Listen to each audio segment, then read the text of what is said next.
بسم اللہ الرحمن الرحیم۔ السلام علیکم ورحمۃ اللہ وبرکاتہ۔ عزیز طلباء، آج اثار السنن کا سبق نمبر 72 ہے، اور اس سبق کے اندر ہم باب ما جاء فی التغلیظ پڑھیں گے، یعنی کہ وہ روایات جو کہ اندھیرے میں نماز پڑھنے کے بارے میں ہیں۔ تو نماز فجر کا بیان ہے، تو نماز فجر میں ابتدائی اور انتہائی وقت جو ہے اس کا بیان ہوگا آج کے سبق میں۔ اس باب کے تحت علامہ نیوی رحمہ اللہ تعالی نے 3 احادیث ذکر کی ہیں، جن میں نماز فجر کے ابتدائی اور آخری وقت کا بیان ہوا ہے کہ ابتدائی وقت کون سا ہے فجر کا اور آخری کون سا ہے۔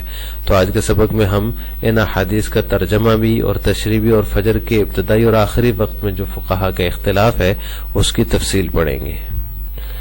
باب ما جاء فی التغلیظ، یہ باب ہے ان روایات میں کے بارے میں جو اندھیرے میں نماز پڑھنے کے حوالے سے وارد ہوئی ہے۔ اس کی پہلی حدیث ہے عن عائشہ رضی اللہ تعالی عنہا قالت كن نساء المؤمنات يشهدن مع رسول الله صلی اللہ علیہ وسلم صلاة الفجر متلفعات بمروتهن ثم ينقلبن الى بيوتهن حين يقضين الصلاة لا يعرفهن احد من الغلس، رواہ الشیخان۔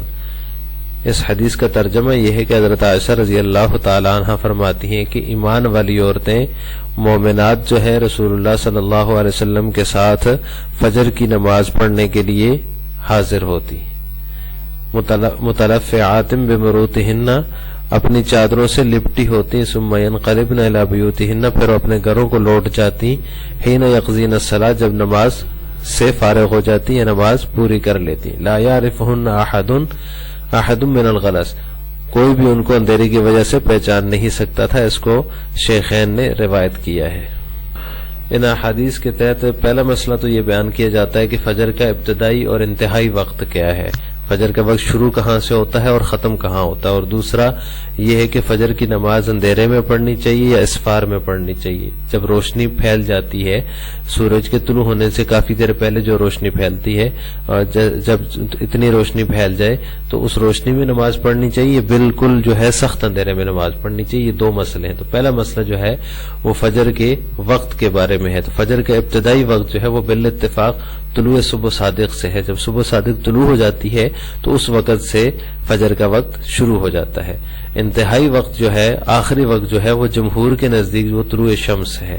بعض حضرات اس میں جو ہے اس کو اسفار تک بتاتے ہیں کہ جب روشنی پھیل جائے، یعنی طلوع شمس سے پہلے جو روشنی ہوتی ہے، کافی دیر پہلے جو ہے روشنی پھیل جاتی ہے، اس روشنی تک ہے۔ جب روشنی پھیل جائے مطلب اندھیرے میں فجر کی نماز ہے ان کے نزدیک۔ تو جمہور کی دلیل جو ہے وہ حدیث ابو ہریرہ ہے، جس میں آتا ہے کہ ان آخر وقتها حين تطلع الشمس، کہ آخری وقت جو ہے وہ فجر کا جب سورج طلوع ہو جائے اس وقت تک ہے۔ تو طلوع جس وقت ہوگا، طلوع آفتاب سے کافی دیر پہلے ہی روشنی پھیل چکی ہوتی ہے، اس وقت فجر کی نماز کا وقت ہوتا ہے۔ لیکن جب سورج طلوع ہو جائے تو جمہور کے نزدیک فجر کا وقت ختم ہو جاتا ہے۔ جو حضرات اسفار کے قائل ہیں کہ روشنی تک جو ہے، جب اندھیرا ختم ہو کر روشنی پھیلتی ہے طلوع سے کافی دیر پہلے، اس وقت تک جو ہے وہ فجر کا وقت رہتا ہے۔ تو ان کی دلیل جو ہے وہ حدیث امامت جبریل ہے، جس کے اندر ہے حین اسفرت الارض، جب زمین روشن ہو گئی تو اس وقت آپ صلی اللہ علیہ وسلم نے فجر کی نماز پڑھی ہے حضرت جبریل علیہ السلام کے پیچھے۔ تو اس حدیث کا جواب پہلے بھی کئی دفعہ گزر چکا ہے کہ یہ حدیث جو ہے یہ باقی احادیث سے مقدم ہے، اور باقی احادیث جو ہیں وہ مؤخر ہیں۔ اوقات صلاۃ کے حوالے سے یہ حدیث جو ہے امامت جبریل والی یہ مقدم ہے، اور باقی احادیث جو ہیں وہ مؤخر ہیں۔ تو باقی احادیث کے اندر جیسے کہ یہ ہے جمہور کی دلیل ان آخر وقت ہے حين تطلع الشمس، یہ مؤخر ہے، تو لہٰذا ان مؤخر احادیث کی وجہ سے یہ حدیث امامت جبریل منسوخ ہوگی، اور اس سے استدلال کرنا صحیح نہیں ہوگا۔ اب دوسرا مسئلہ ہے جس میں فقہا کا آپس میں اختلاف ہے، وہ یہ ہے کہ فجر میں اسفار افضل ہے تغلیظ، جیسے کہ یہ حدیث ابھی ہم نے آپ کے سامنے پڑھی، اس باب کی پہلی حدیث ہے۔ حضرت عائشہ رضی اللہ تعالیٰ عنہ فرماتی ہیں کہ عورتیں آپ صلی اللہ علیہ وسلم کے پیچھے نماز پڑھنے کے لیے تشریف لاتی، لیکن وہ نماز پڑھ کے واپس چلی جاتی، گھروں کو لوٹ جاتی، لیکن اندھیرے کی وجہ سے انہیں کوئی پہچان نہیں پاتا تھا۔ تو اب یہاں پہ فقہا کا آپس میں اختلاف ہے کہ فجر کی نماز تغلیظ یعنی اندھیرے میں پڑھنی افضل ہے، بہتر ہے، یا پھر یہ کہ اسفار میں پڑھنی افضل ہے. تو اس میں دو قسم کے مذاہب ہیں. پہلا مذہب احناف کا ہے. احناف فرماتے ہیں اسفار افضل ہے، یعنی کہ بالکل سخت اندھیرے میں نہیں پڑھنی چاہیے، تھوڑی دیر کر کے پڑھنی چاہیے، بس اتنا وقت طلوع آفتاب تک باقی ہو کہ اگر کسی وجہ سے نماز نہیں ہوئی ہے، دوبارہ پڑھنے کی ضرورت پیش آ رہی ہے تو دوبارہ آپ نماز پڑھ سکیں. طلوع آفتاب تک اتنا وقت ہونا چاہیے.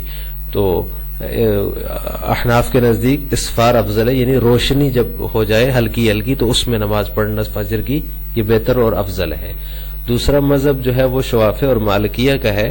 ان کے نزدیک تغلیظ افضل ہے، یعنی کہ فجر کی نماز جو ہے وہ اندھیرے میں پڑھنا، جب سخت اندھیرا ہو روشنی پھیلنے سے پہلے تو اس اندھیرے میں پڑھنا یہ افضل ہے.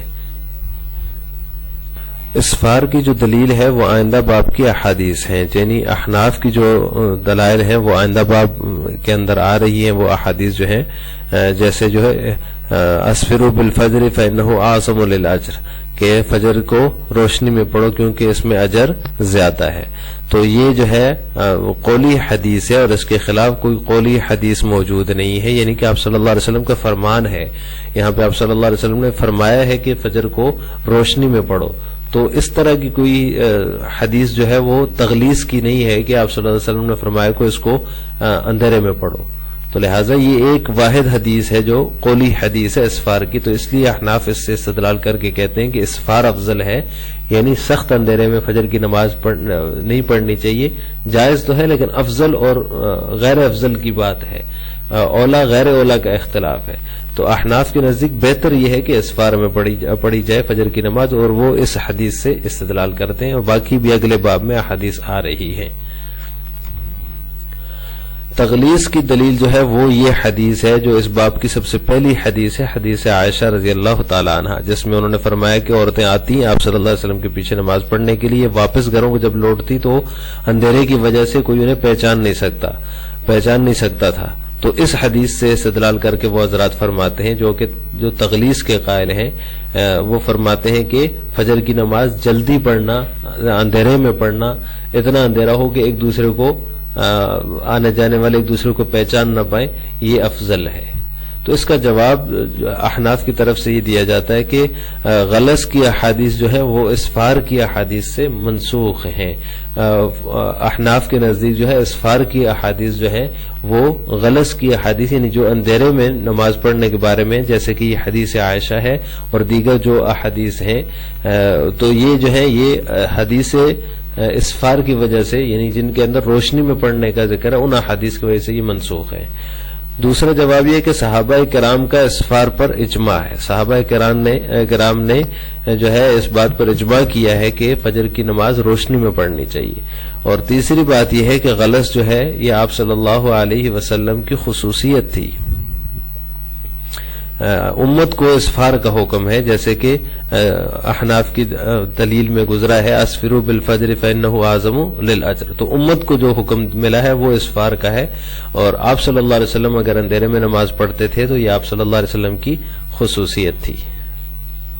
اس باب کی اگلی روایت ہے وعن ابی مسعود الانصاری رضی اللہ تعالی عنہ قال سمعت رسول اللہ صلی اللہ علیہ وسلم یقول نزل جبریل فأخبرني بوقت الصلاة فصليت معه ثم صليت معه ثم صليت معه ثم صليت معه ثم صليت معه يحسب بأصابعه 5 صلوات فرأيت رسول الله صلى الله عليه وسلم صلى الظهر حين تزول الشمس وربما أخرها حين يشتد الحر ورأيته يصلي العصر والشمس مرتفعة بيضاء قبل أن تدخلها السفرة فينصرف الرجل من الصلاة فيأتي ذا الحليفة قبل غروب الشمس ويصلي المغرب حين تسقط الشمس ويصلي العشاء حين يسود الأفق وربما أخرها حتى يجتمع الناس وصلى الصبح مرة بغلاس ثم صلى مرة أخرى فأسفر بها ثم كانت صلاته بعد ذلك التغليظ حتى مات لم يعد إلى أن يسفر رواه أبو داود وابن حبان وفي إسناده مقال. اس حدیث کا ترجمہ یہ ہے کہ ابو مسعود انصاری رضی اللہ تعالیٰ عنہ سے روایت فرماتے ہیں کہ میں نے رسول اللہ صلی اللہ علیہ وسلم کو یہ فرماتے ہوئے سنا نظر جبرائیل نازل ہوئے فاخبرنی بوقت الصلاۃ، مجھے نماز کے اوقات بتائے، فصلیت معه ثم صلیت معه، میں نے ان کے ساتھ نماز پڑھی، پھر ان کے ساتھ نماز پڑھی، پھر ان کے ساتھ نماز پڑھی، ثم صلیت معه، پھر ان کے ساتھ نماز پڑھی، ثم صلیت معه، پھر ان کے ساتھ نماز پڑھی۔ یحسب باصابعه 5 صلوات، آپ اپنی انگلیوں پر 5 نمازیں گنتے رہے۔ فرأیت رسول اللہ صلی اللہ علیہ وسلم، تو وہ فرماتے ہیں میں نے رسول اللہ صلی اللہ علیہ وسلم کو دیکھا، آپ نے ظہر کی نماز ادا فرمائی، صلی الظہر حین تزول الشمس، جب سورج ڈل گیا، اور ربما اخرها حین یشتد الحر، اور کبھی جو ہے اس کو مؤخر کیا ظہر کی نماز کو جب شدید گرمی ہوتی تو آپ نے اس کو مؤخر بھی کیا ہے، مؤخر فرماتے۔ ورأیتہ یصلی العصر، اور میں نے آپ صلی اللہ علیہ وسلم کو عصر کی نماز پڑھتے ہوئے دیکھا، والشمس مرتفعۃ بیضاء، جب سورج بلند ہوتا اور روشن ہوتا، قبل ان تدخلها الصفرا، پہلے اس کے کہ سورج زردی میں داخل ہو، فینصرف الرجل من الصلاة، تو آدمی نماز سے فارغ ہو کر فیاتی ذی الحلیفہ آ جاتا، قبل غروب الشمس، سورج غروب ہونے سے پہلے، یعنی اتنا جلدی آپ صلی اللہ علیہ وسلم نے عصر کی نماز پڑھی جب سورج بالکل بلند اور روشن تھا، اور اتنا وقت تھا کہ وہاں سے نماز سے فارغ ہونے کے بعد مدینہ سے ذی الحلیفہ تک بندہ غروب الشمس سے پہلے پہنچ جاتا۔ وَيُصَلِّ الْمَغْرِبَ حِينَ تَسْقُطُ الشَّمْسُ، اور مغرب کی نماز پڑھی جب سورج غروب ہو چکا تھا۔ وَيُصَلِّ الْعِشَاءَ حِينَ يَسْوَدُّ الْأُفُقُ، اور عشاء کی نماز پڑھی حِينَ يَسْوَدُّ الْأُفُقُ، جب افق سیاہ ہو جاتا۔ وَرُبَمَا أَخَّرَهَا حَتَّى يَجْتَمِعَ النَّاسُ، اور کبھی اس کو مؤخر کیا یا مؤخر فرماتے تاکہ لوگ اکٹھے ہو جائیں۔ وَصَلَّى الصُّبْحَ مَرَّةً بِغَلَسٍ، اور صبح کی نماز کبھی منہ اندھیرے میں پڑھتے، ثم صلى مرة اخرى، پھر کبھی اس کو روشن فاسفر بها، روشن کر کے پڑھتے، ثم كانت صلاته بعد ذلك التغلیظ، پھر آپ اس کے بعد جو ہے آپ صلی اللہ علیہ وسلم کی نماز جو ہے وہ اندھیرے میں ہی ہوتی، اندھیرے والی ہی ہوتی، حتی مات، یہاں تک کہ آپ صلی اللہ علیہ وسلم اس دنیا سے تشریف لے گئے۔ لم يعد الى ان يصفر، آپ صلی اللہ علیہ وسلم نے اسے روشنی کی طرف نہیں لوٹایا۔ رواہ ابو داؤد و ابن حبان وفی اسنادہ مقال، اس کو ابو داؤد اور ابن حبان نے روایت کی اور اس کی سند میں کلام ہے۔ والزیادۃ غیر محفوظہ، اور زیادتی محفوظ نہیں ہے۔ آج کے سبق کا خلاصہ یہ ہے کہ ہم نے باب ما جاء فی التغلیظ کے تحت مذکور جو 3 احادیث ہیں ان احادیث کا ترجمہ اور تشریح اور 2 فقہی مسئلوں کی تفصیل پڑھی ہے۔ ایک تو یہ کہ فجر کی ابتدا اور انتہا کہاں ہوتی ہے، فجر کے ابتدائی اور انتہائی وقت کیا ہے۔ جمہور کے نزدیک انتہائی وقت جو ہے وہ طلوع شمس ہے، اور بعض اس میں اسفار کا قول بھی کرتے ہیں کہ فجر کا انتہائی وقت جو ہے آخری وقت وہ اسفار تک ہے۔